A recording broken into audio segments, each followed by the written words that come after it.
Tamo negdje iza gora i dalekih mora živi jedan Deda Mraz, starac brade bijele.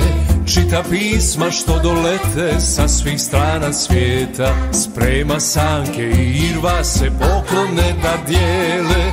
Ho, ho, ho, kroz oblake sanke lete, ho, ho, ho, možda i do tebe slete, ho, ho, ho.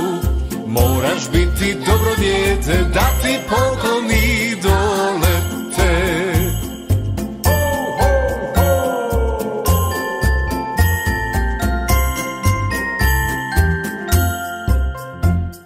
Jedan irvas vida jede, drugog boli glava, treći samo broji zvijezde, četvrtom se spava.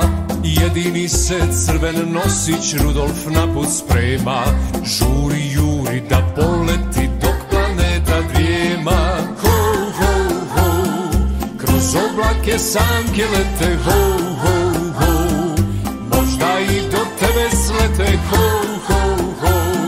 Moraš biti dobro dijete da ti pokloni dolete. Ho, ho, ho, kroz oblake sanke lete,